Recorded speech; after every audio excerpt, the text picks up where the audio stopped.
بسم اللہ الرحمن الرحیم۔ السلام علیکم۔ خلیفہ ہارون الرشید کا ایک عزیز عیسیٰ بن جعفر بے حد لئیم شہیم تھا۔ اس کی وجہ سے اس کا جسم بے ڈول اور بدنما معلوم ہوتا تھا۔ اس کا یہ موٹاپا خطرناک صورت اختیار کر گیا تھا۔ ہارون الرشید سے اپنے عزیز کی یہ حالت نہیں دیکھی جاتی تھی۔ بہت سے طبیب اس کا علاج کر چکے تھے، چنانچہ عیسیٰ ابن قریش کو بھی علاج کے لیے بلایا گیا۔ اس نے اچھی طرح معائنہ کرنے کے بعد کہا کہ مریض کا معدہ بہت قوی ہے، یہ بے فکری سے کھاتا پیتا اور خوش و خرم رہتا ہے، اس لیے اس کے جسم پر چربی چڑھتی جا رہی ہے۔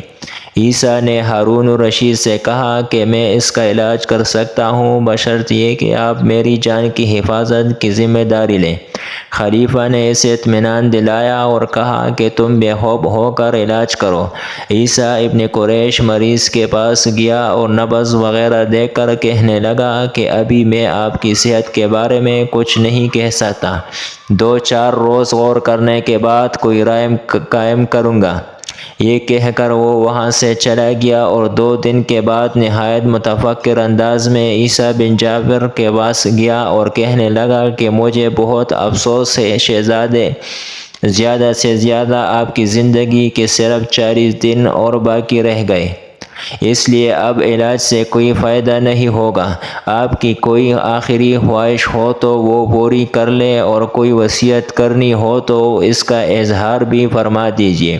طبیب کی زبان سے یہ مایوسانہ گفتگو سن کر عیسیٰ بن جعفر بہت دل شکستہ ہوا۔ اسے اپنی نظروں کے سامنے موت دکھائی دینے لگی اور اس فکر میں کہ چند دن بعد میں مر جاؤں گا، بے فکری و آرام طلبی چھوڑ کر مستقل اداس رہنے لگا۔ اس غم میں بدن کی چربی گلنے لگی اور وہ روز بروز دبلا ہوتا گیا۔ 40 دن پورے ہو گئے تو عیسیٰ ابن قریش خلیفہ کے پاس گیا اور اس سے کہنے لگا کہ آپ کا عزیز اب بالکل ٹھیک ہو گیا ہے۔